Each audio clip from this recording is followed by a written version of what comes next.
Hello, hello, hello, good people. Hello, good people. I am Dr. Holly Kelly, and this is Dr. Kelly's perspective for the days emerging. I think today is a terrific Tuesday. It is a terrific Tuesday. Not going to be on here. Well, hello, Deanna. Not going to be on here very long. I say that often. But I just wanted to share a perspective, just a thought with you. Hey, JV. Especially with the break in the rain today. If you have the privilege and the platform to lead,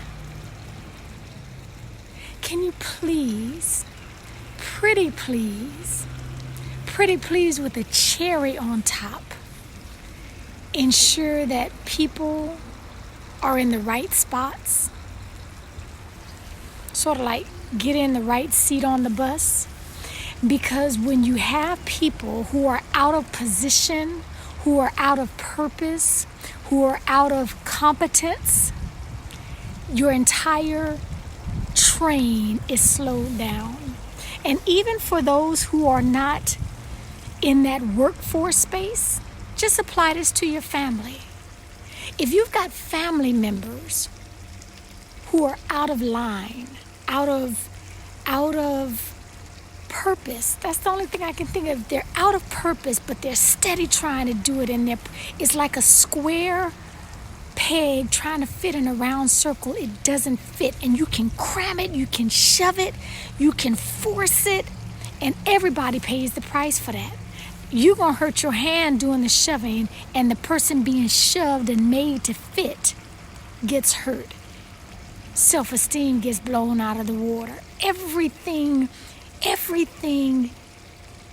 gets damaged when people are out of place.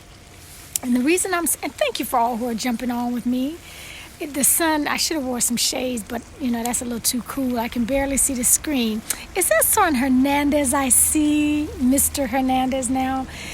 So again, if you have the privilege to be in charge of anyone outside of yourself, and it all does start with self. I believe tremendously in the power of self-leadership, because sometimes you need to get yourself straight before you handle anybody else. Sometimes the reason we mishandle others is because we don't have ourselves together. We just don't have that part together. And so it's very difficult. You can't fake the funk but for so long. If you do not have a solid grasp on who you are, if you are not completely aware of your inclinations and your actions and reactions, you're going to mess up. You're going to jack people up. I'll just put it in that vernacular. So with the privilege of leadership, it's important that yes, you challenge people, yes, you stretch people, yes, you demand more and unction people outside of their comfort zone, but not outside of their purpose, not outside of the design that God created them to be. So just because some people love doing it, and oh my goodness, I just absolutely love to do it. If you're not competent in that area, you need to go find another seat. You don't have to necessarily get off the bus completely, but you've got to find the right seat to sit your hips in and be productive, because you make the whole team more effective, more efficient when you are in place. When you are out of place, you hold up the whole team, and the person who was designed to be there, at least for that season, is left undone. They're not in place. So the team loses efficiency. The team loses an effectiveness.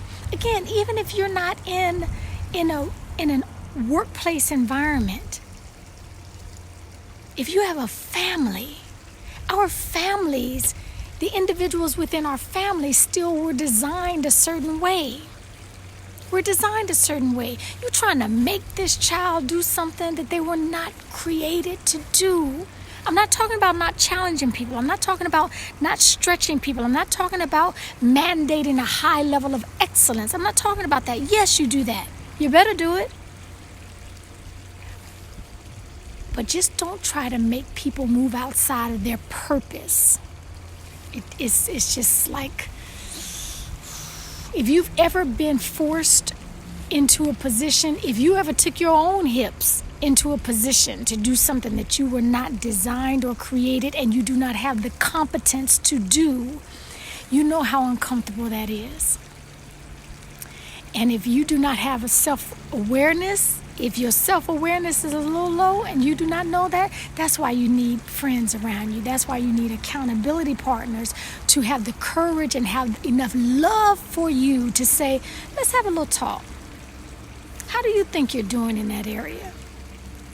And then if it doesn't match with what the reality is, then that's where you put on your big girl, big boy panties, put on your courage muscles, and you have the conversation to move them into the better fit. Okay, that's just my perspective. I just needed to make sure that we are all aware of that. All of us. Well, I just hate to hurt people's feelings. Okay, so do you love them enough to help them move into a position and purpose lane that they were designed for, where they can be more the better version of who they were designed to be? If we think about it like that and not think about it like, oh, that's just gonna hurt their feelings, I just don't like to hurt people's feelings. Okay, you're missing the whole point. You're missing the whole point. Love them enough to tell them, to show them, to mentor them into the right seat on the bus. Okay, you don't have to kick everybody off your bus. Just make sure they're in the right seat. Okay, that is it for me today. Thank you for jumping on and joining me midday. Make this a terrific Tuesday. Please, please take care of yourselves. And until next time, do just that.